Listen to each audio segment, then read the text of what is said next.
Y ahora hay que presentar a todos nuestros integrantes de este gran equipo, que son conformados por 6 personas. Nuestro cabecilla y prácticamente líder incondicional, Samudio, el mejor líder que se puede pedir.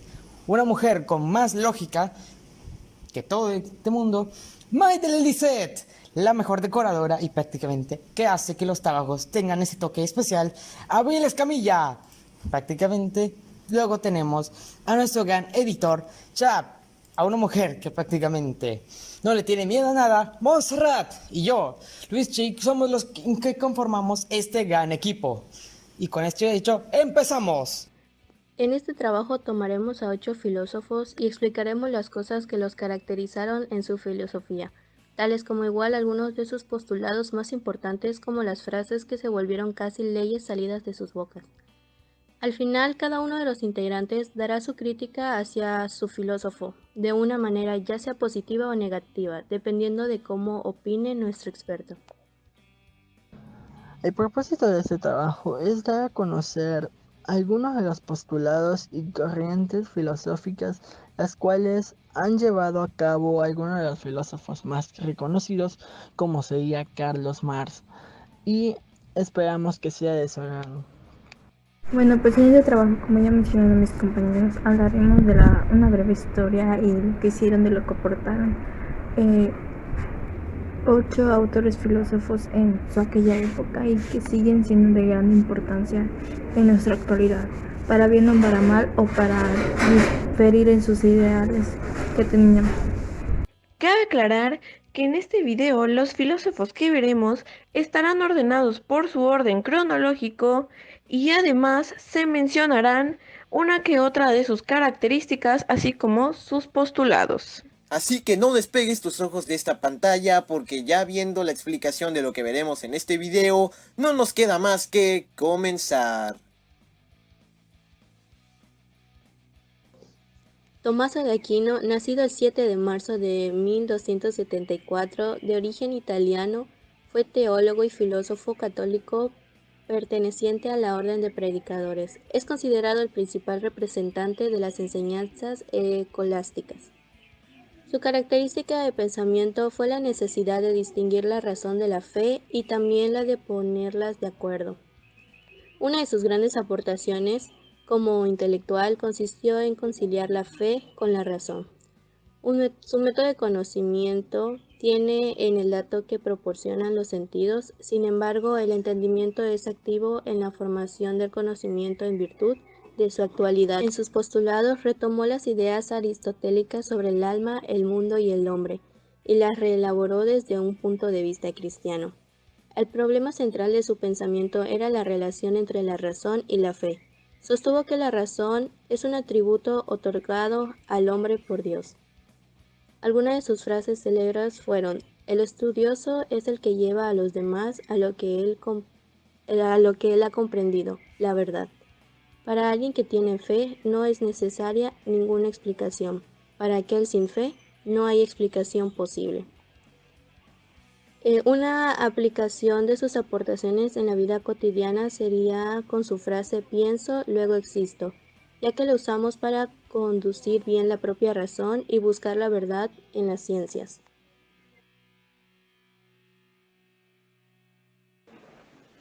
Nicolás Maquiavelo nació en el año 1469 en Florencia, una ciudad italiana precursora del Renacimiento, y falleció en el año 1527. Es conocido por su famoso postulado: el hombre es malo por naturaleza y la sociedad lo educa, siendo así el opositor de Rousseau. Se caracterizó por separar la política de la religión y buscar la libertad e igualdad de las personas, así como la unión, aunque no le importaba si para llegar a esta se tenía que engañar o chantajear a las personas. Algo similar a lo que sucede en la actualidad con el gobierno, que no le importa mentir a la población para que sean unidos, aunque al final no resulte como tal. René Descartes fue un filósofo, matemático y físico que nació el 31 de marzo de 1596 en La Haye de Touraine, Francia, y murió el 11 de febrero de 1650 en Estocolmo, Suecia. Su característica de pensamiento es que él era un filósofo defensor del racionalismo. Una de sus obras más conocidas es el Discurso del Método. Sus aportaciones fueron fundamentales en la mecánica, la óptica, la geología, la antropología y la medicina. Se le considera el fundador de la psicología, así como también el padre de la geometría analítica y de la filosofía moderna, así como uno de los protagonistas de la revolución científica. Su método de conocimiento era que la manera de hallar la verdad era por medio de algo llamado método cartesiano, el cual consiste en 4 pasos, que son la duda metódica, el análisis, la síntesis y la comprobación. Sus postulados filosóficos consistían en que la duda era la base de todo aquel conocimiento que tendríamos, gracias a que ésta es universal, metódica y teorética, sometiendo todos sus principios a la duda, metiendo temas tales como incluso su propia existencia, siendo de ahí que nacieron una de sus frases más célebres, tal y como lo fue la de "pienso, luego existo", frase sacada de su obra El Discurso del Método.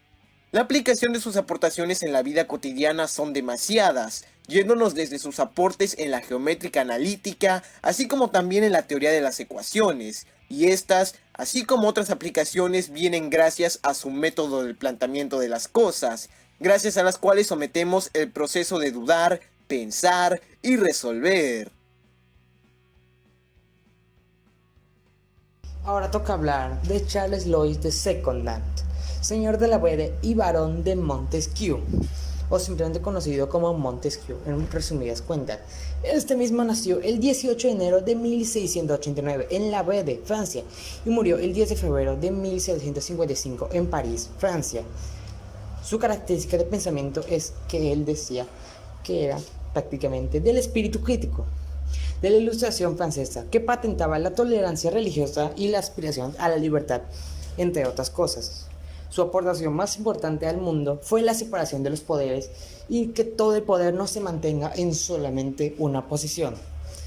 Sus postulados más importantes fue que la amistad es un contrato por el cual nosotros estamos obligados a hacer favores pequeños a los demás, para que los demás no los hagan de una manera grande.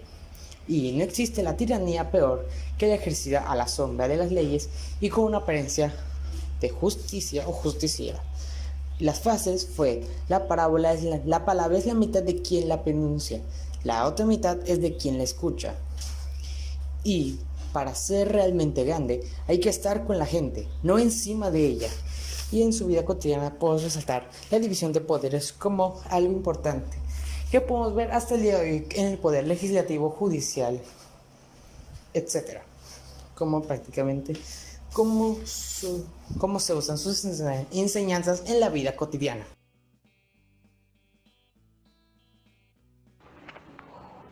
Juan Jacob Rousseau nació en Ginebra y residió en lugares como París y Londres, pero al ser un hombre de muchas ideas, siempre iba de lugar en lugar. Es altamente conocido por su famosa frase de "el hombre es bueno por naturaleza y la sociedad lo corrompe". Se opone totalmente a la naturaleza humana y a la cultura, pues pensaba que eso era lo que dañaba al hombre. Este filósofo mostraba cómo la sociedad debía tener un equilibrio entre el Estado y el gobierno, para así la sociedad mantener sus derechos. Su principal postulado sobre el hombre bueno por naturaleza puede ser visualizado en la actualidad al ver cómo hombres se convierten en asesinos, pero que de alguna forma se explica en cómo desde la niñez fueron corrompidos y se volvieron malos. Carlos Marx. Carlos Marx fue un pensador de origen alemán.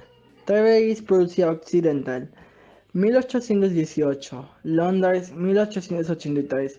Considerado como el padre del socialismo científico.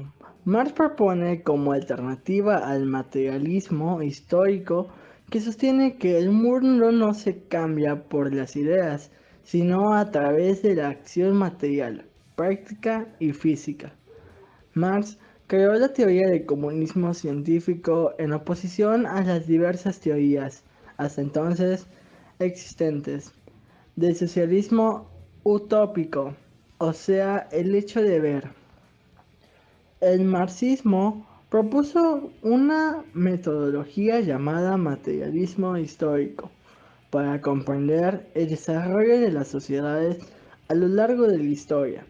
Según ella, la historia es empujada hacia adelante por la tensión entre las clases sociales. Algunos de sus postulados son: el hombre es el ser supremo para el hombre. La peor lucha es la que no se hace. La manera como se presentan las cosas es como la manera como son. Y si las cosas fueran como se presentan, la ciencia entera sobraría.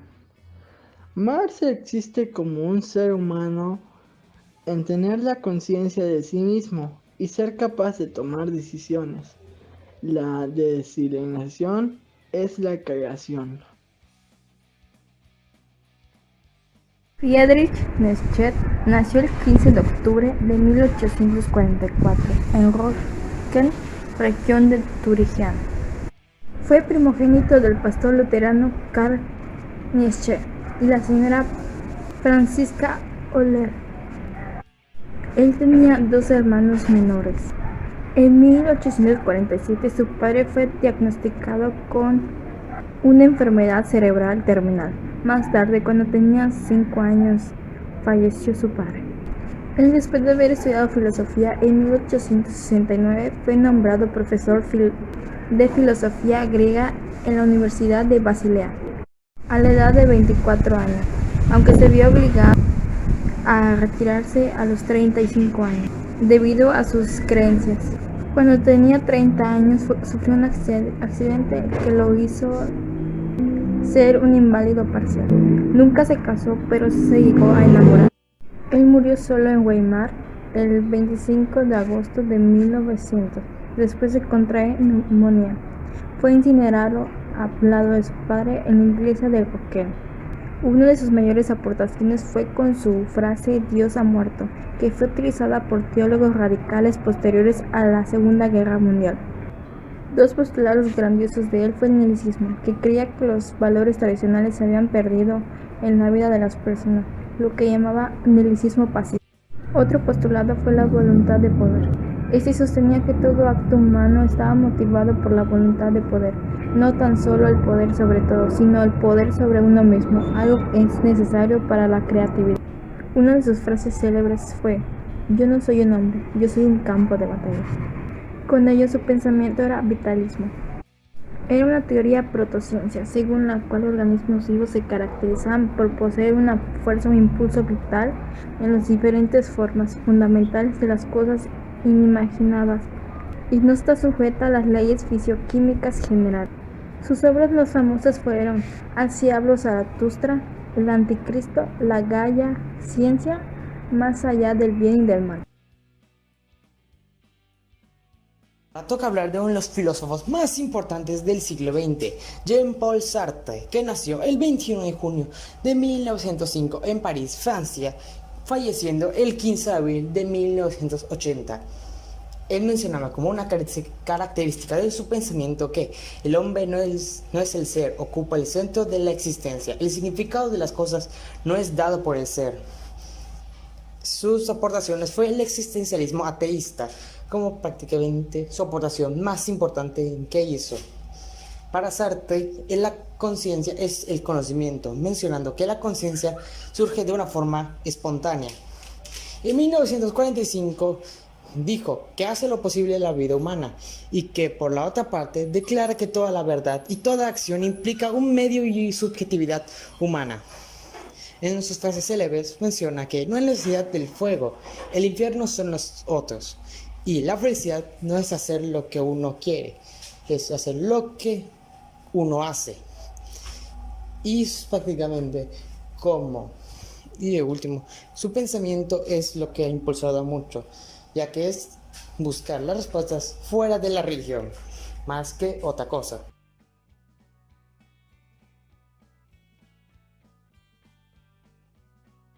Comparto ese pensamiento de Aquino, ya que considero que la fe y la razón es algo que pueden estar a la mano, ya que algunos elementos son compartidos para que ésta pueda existir y darse.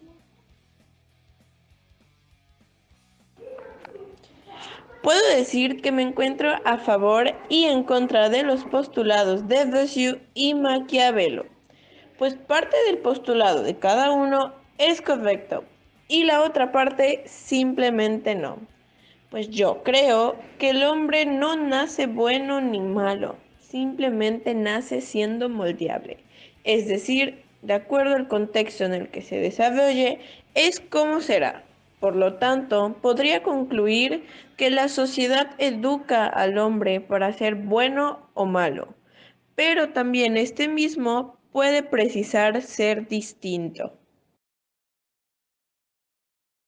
A mi parecer, René Descartes hizo un excelente trabajo metiéndose en el área del racionalismo, gracias a que este creó muchas cosas que hasta el momento nos sirven demasiado en la actualidad, tal y como lo es el método cartesiano, que ha hecho que por medio de la duda y de la resolución, la mente pueda trabajar para crear las propias conclusiones de manera verdadera.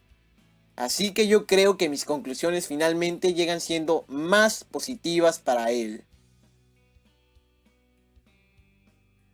Charles Louis II, señor de la Bede, barón de Montesquieu, es que sí, prácticamente, su separación de poderes es algo magnífico, que prácticamente hasta el día de hoy, prácticamente aún pasados más de 4 o 5 siglos, sigue siendo algo efectivo, que ha demostrado prácticamente el carácter correcto en el que está, ya que al tener la separación de poderes, el poder no está solamente limitado a una persona, sino que a varias, haciendo de que algunas decisiones no sean aprobadas si se llega a una consideración que no lo es. A lo cual yo aplaudo y que la división de poderes es algo correcto que a mi parecer se necesita siempre, porque no solamente una persona debería tener el poder de todo, sino que varias personas deberían tener el poder para que se decida la opción más adecuada para un grupo de personas o incluso para un país en general. En lo personal, Marx, sus postulados son muy buenos.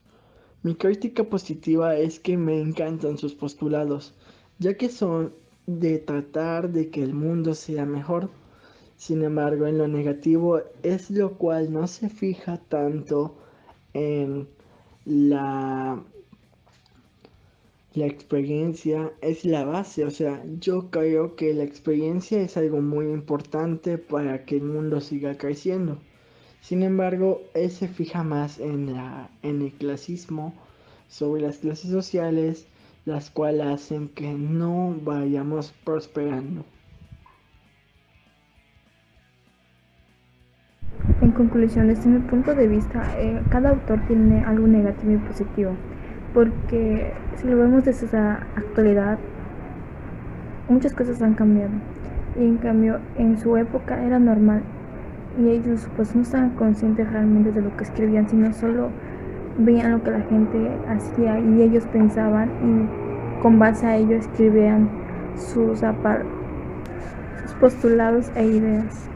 Si tuviera algo criticable sería la época en la que vivieron ellos, que las cosas no eran justas y sus ideas eran vagas.